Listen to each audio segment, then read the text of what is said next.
미국엔 나스닥, 우리나라엔 코스닥이 있다면 뉴스쇼에는 뉴스닥이 있습니다. 뉴스쇼 증권시장 뉴스닥. 오늘은요, 이제 일정도 있고 뭐 출장, 휴가, 우리 패널들이 이런 것들이 겹쳐서 조금 특별하게 조가 만들어졌네요. 정의당의 박원석 전 의원 나오셨고요. 어서 오십시오. 안녕하세요. 그리고 무소속 이상일 전 의원. 네, 반갑습니다. 예, 이상일입니다. 이렇게 조를 좀 나눠서 여름 휴가 기간 동안은 이렇게 조가 좀 섞여서 여러분들 만나실 수 있을 것 같아요. 오늘 두 분이 들어오시는데 조금 침울한 표정으로 들어오셨어요. 정치권에선 뭐 가장 큰 뉴스이기도 하고 뉴스를 떠나서 저희 뉴스쇼의 고정 패널이셨던 정두원 전 의원의 소식을 듣고 두 분도 많이 놀라셨을 거고 같이 국회의원 하시지 않았어요? 세 분? 네, 그렇습니다. 저는 또 같은 당. 같은 당이셨고 새누리당. 대학교과 선배입니다. 그렇기도 하고. 19대 국회에 제가 이제 기획재정위원회를 4년 했는데요. 예. 그 중에 전반기 2년을 정두원 의원님하고 같이 하셨어요. 상임위를 하셨고 의원회 간에 바로 옆방을 썼습니다. 그리고 이제 그 저축은행 사건으로 조금 이제 본인이 억울하게 고초를 겪고 나오셨을 때 따로 만나 뵙고 식사도 한번 하고. 그렇죠. 또 근래에도 뭐 방송 때문에 왔다 갔다 하다 보면 이렇게 만날 때가 있거든요. 그랬는데 어제 너무 좀 충격이었습니다. 그렇죠. 오늘 뭐 시간이 많지는 않지만 정두원 의원에 대한 이야기를 잠깐 하고 우리가 상한가 한가를 다 못 가면 댓글쇼까지 넘겨서 가는 것으로 이렇게 두 분하고도 말씀을 좀 나눴어요. 어떤 분으로 기억하세요? 정두원 전 의원. 저는 기자 시절부터 이제 오랫동안 뵙고 또 알아온 분인데 처음에 정치 입문해서 한번 선거에 낙선하시고 그러나 이제 그 이후에 또 3선까지 내리하시고 그런데 굉장히 스마트한 분이고 다정다감한 분이고 사실은 까칠해 보이지만 정이 많은 분 아니에요? 정 많습니다. 그래가지고 한 번은 제가 중앙일보 워싱턴 특파원을 할 때 그때 아마 재선 의원 하셨나 초선인가 근데 오셔가지고 연락을 주셔서 저녁 먹자고 또 대학교과 후배라고 그래서 저녁 먹고 소주 한잔 하고 한국에서는 기자 시절에 또 제가 특파원 마치고 돌아왔을 때 환영한다고 해서 저녁 뭐 이렇게 먹고 기분이 좀 좋으셔가지고 사실은 노래하는 건 처음 제가 본 적이 있어요. 한 번 딱 본 적인데 워낙에 노래 잘하시잖아요. 노래를 좋아하시고 앨범도 내시고 앨범 4장이나 내셨죠. 예, 노래도 하시고 국회의원 시절에는 이분이 이제 추석이나 설 때 꼭 전 의원들한테 책을 한 권씩 선정해서 보냅니다. 근데 제가 그중에 기억나는 게 뭐냐면 후흑이라는 책이 있어요. 후흑. 그게 뭐예요? 얼굴 두터울 후자, 속 거물 흑자. 근데 이제 사실 중국에서 주로 그런 후흑학이라는 걸 연구한다고 하는데 이 최고 권력을 가지려면 특히 정치인들이 얼굴이 두터워야 되는데 발바닥보다 두터워야 하고 속이 검어야 하는데 어느 정도 검어야 하냐면 얼굴에 검댕이를 이렇게 하면 나중에 계속 묻히면 빛이 난대요. 그 정도로 검어야 최고 권력을 진다고 해서 그런 책을 또 보내준 적도 있고 생각납니다. 어떤 분으로 기억하세요? 박원석 전 의원. 저는 뭐 이상일 의원님처럼 개인적인 그 연분이 깊지는 않아서 가까이 뵙지는 못했는데 제가 이제 19대 국회에 들어와서 같이 상임위 활동을 하면서 느꼈던 느낌은 저분이 굉장히 좀 자유로운 분이구나. 그러니까 이 고정관념이나 혹은 우리가 이제 정치를 하다 보면 진영 논리가 있잖아요. 맞아요. 그런 거로부터 자유롭게 자기 생각을 말씀하시는 분이고 제가 인상 깊었던 것은 그때 모 피감기관이 국감에서 굉장히 문제가 돼가지고 여기는 이제 감사 요청을 해야 되겠다라는 게 당시 야당 의원들의 생각이었는데 여당은 이제 한사코 그걸 갖다가 방어하는 입장이었는데 의외로 여당의 중진인 정두원 의원이 안 되겠다. 감사해야 되겠다. 이렇게 여당이었는데 이렇게 발언하면서 조금 이렇게 상황이 반전됐던 적이 있었거든요. 그때 제가 그런 느낌을 많이 받았고 그때 이제 감옥 갔다 오셔가지고 따로 만나서 식사를 하면서 느낌은 그러니까 정치를 하다 보면 이제 세속적인 권력욕이나 이런 것들이 생기잖아요. 그렇죠. 그리고 그분이 이제 한때 정권을 만드셨던 분이기 때문에 그렇죠. 멀리서 보면 그런 게 굉장히 많은 사람처럼 보일 수 있어요. 근데 그때 말씀을 쭉 한두 시간 나눠보니까 그런 거로부터 뭐 이렇게 좀 초탈했다 그럴까? 관조적이라 그럴까? 그런 맞아요. 느낌을 제가 많이 받았습니다. 정치하기 싫고 나는 방송만 하고 싶어라고 저한테 하셨던 말이 저는 그게 진심이었다고 생각하거든요. 방송하고 잘하시잖아요. 잘하고요. 음반 더 내겠다. 가수할 때 행복하다. 거짓말 아니었던 것 같습니다. 제가 후흑 정동이라는 책을 그분이 보내주셨다고 했는데 그 정동원 선배의 경우는 거기에 안 맞는 분이. 그렇죠. 얼굴 두껍고. 그러니까 예. 반면교사로 삼으라고 아마 주신 것 그렇죠. 같아요. 이렇게 하지 말라고. 맞아요. 그 책을 읽고. 경천동지라는 말을 저희 뉴스쇼 월간 정두원에서 그분이 하셨어요. 네. 그때가 이제 다스 수사 한참일 때 내가 입을 열면 경청동지 할 일이 벌어질 거다. 이제 저는 그 얘기를 들으면서 이분 참 겁 없다. 그러니까 겁이 없는 그렇죠. 말들을 그냥 내뱉는 스타일이세요. 네. 그 얘기뿐 아니라 국정농단 때도 네. 박근혜 전 대통령과 얽힌 이야기를 그냥 거침없이 현직 대통령인데도 네. 그러니까 이명박 정부 시절에 예. 여당 의원인데 살아있는 권력 아닙니까? 그때도 그 만사형통해서 이상득 의원님에서 총선 불출마 이렇게 이야기를 꺼내잖아요. 그러니까 친형이 출마하면 안 된다. 굉장히 정말 용기가 대단한 분이죠. 네. 예.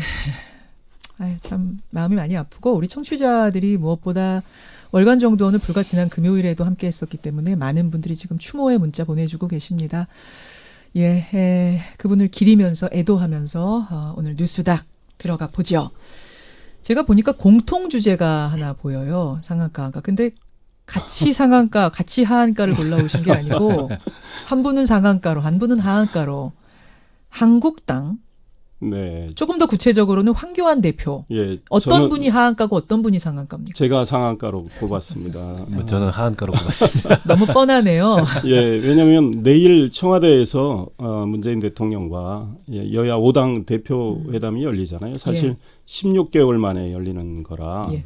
특히 이제 뭐 일본이 저렇게 아주 매우 치졸한 보복을 하고 있는 상황에서 이 대응책을 초당적으로 논의하는 자리니까 그동안 한교안 대표가 이제 문재인 대통령과 1대1 단독 회담을 요구를 했었는데 이제 많은 사정 변경과 상황 변화가 있었기 때문에 그 유연성 있게 여야 5당 대표회담 대통령과 예. 이걸 받겠다. 그걸 열자. 그리고 대응책을 논의하자. 이런 거는 굉장히 저는 잘한 일이라고 생각합니다. 네. 자, 그런 의미에서 상한가. 근데 박원석 전 그 점은 의원은 저도 공감합니다. 예. 이게 만시지탄이지만 형식에 구애받지 않고 지금 일본 무역 제조로 인한 국가적인 위기를 초당적으로 대응하기 위해서 5당 대표 회담에 응한 것은 저는 뭐 환영할 만한 일이라고 봅니다만 그런데 여전히 국회는 안 돌아가고 있습니다. 지금 한국당이 추경안 의결 조건으로 예. 정경도 국방부 장관 해임안을 또 내걸었어요. 예. 이게 보면은 패스트트랙 처리하라는 걸 내걸었다가 예. 그다음에 목선 사건으로 인해서 이거 국정조사하자 예. 내걸었다가 급기야 이제 뭐 군 기강 해임 문제로 정경도 국방부 장관 해임안과 동시에 처리하지만 안 하겠다. 사실 이 추경안이 벌써 국회로 넘어온 지가 수개월이 됐습니다. 그렇죠.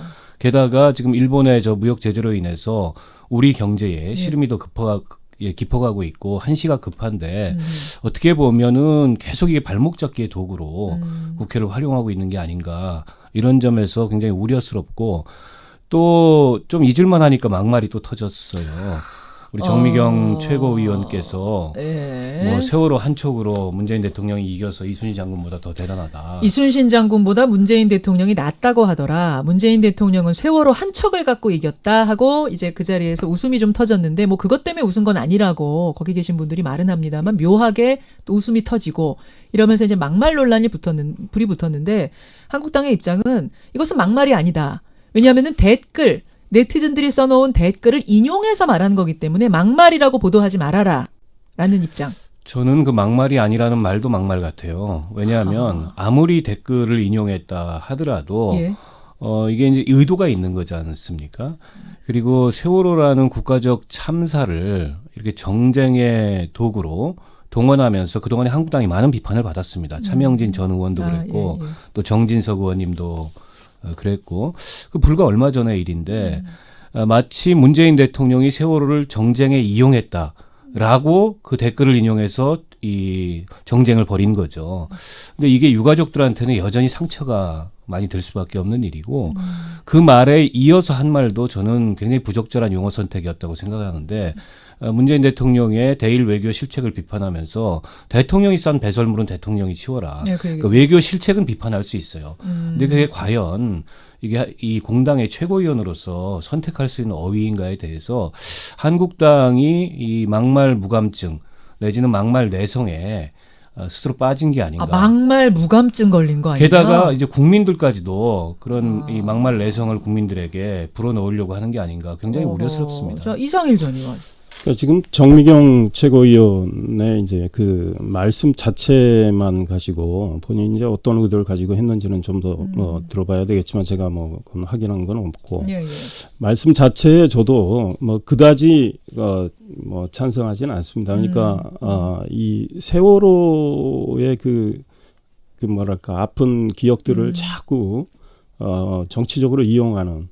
그래서 그 유가족들에게 상처를 주는 이런 일은 없어야 되겠다. 이제 이런 생각을 하고 그 한국당이 이제 그런 오해를 받고 논란을 일으킬 수 있는 이런 말로 인해서 한국당의 어떤 이 다른 노력들 이런 것들이 덮이는 건 사실 한국당의 손해라고 봐요. 그러니까 지금도 상한가에 두 분 다 동의하셨잖아요. 대통령하고 만나는 5당 대표회의 열자고 한 거 잘한 일이다. 그러니까 그 근데 이것 이슈들이 때문에 그걸 덮여버려. 근데 그렇습니다. 왜 그거 알면서도 왜 자꾸 그러는 거죠? 그러니까 이 소위 말해서 그 한국당의 어떤 집단 지성, 뭐 그다음에 어떤 전략 마인드 이런 것들이 제대로 가동이 안 되는 측면이 있다고 생각을 하고. 좀 더 서로 그 말을 하기 전에 그 말이 불러올 파장에 대해서 개인이든 당 차원이든 좀 이렇게 생각을 해보고 말을 하는 이런 소위 습관을 들여야 된다 이런 생각이 들고요. 말하기 전에 그다음에 한 번 더. 이제 국회 문제와 관련해서는 그 지금 추경안 처리는 여당이 매우 이제 뭐 중요하다고 급하다고 그럽니다. 그런데 정경두 장관 해임 건의 문제 이미 이제 한 10개월 만에 지금 2차례 올라온 이야기예요. 그다음에 바른미래당도 지금 같이 하고 있고 그다음 민주당이 그거를 본회의에 못 올리는 건요. 지금 가결될 가능성이 높아서입니다. 그래서 지금 문희상 국회의장이 중재를 어제 중재안 내놨는데 민주당이 거부했잖아요. 그 맨 마지막 그러니까 추경안 먼저 처리하고 해임 건의안 마지막에 표결하자. 근데 민주당이 그거 못 받겠다는 거 아닙니까? 왜? 가결될 가능성이 있으니까. 지금 한국당과 바른미래당만 찬성해서는 가결이 안 돼요. 안 되죠. 그런데 민주평화당과 무소속 또 혹시 모릅니다. 정의당 일부에서도 정의당 정했습니까 입장?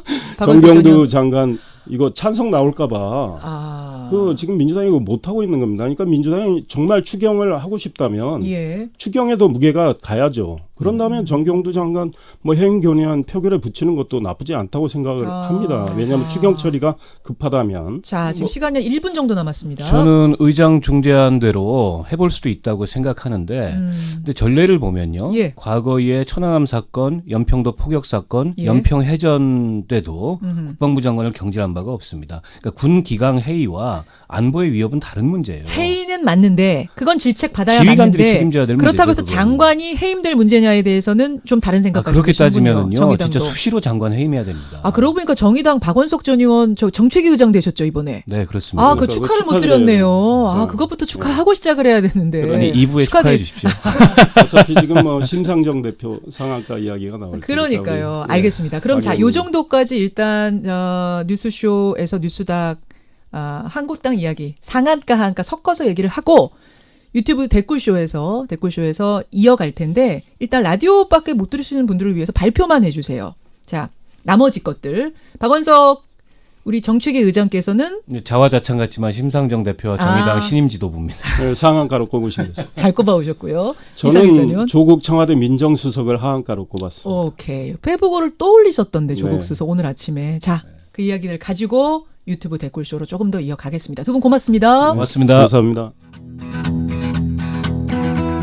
김현정의 뉴스쇼는 청취자 여러분의 참여로 이루어집니다. 트위터, 페이스북, 레인보우 게시판, 그리고 단문 50원, 장문 100원의 유료 문자 샵 1212, 우물정 1212 통해 참여하실 수 있습니다.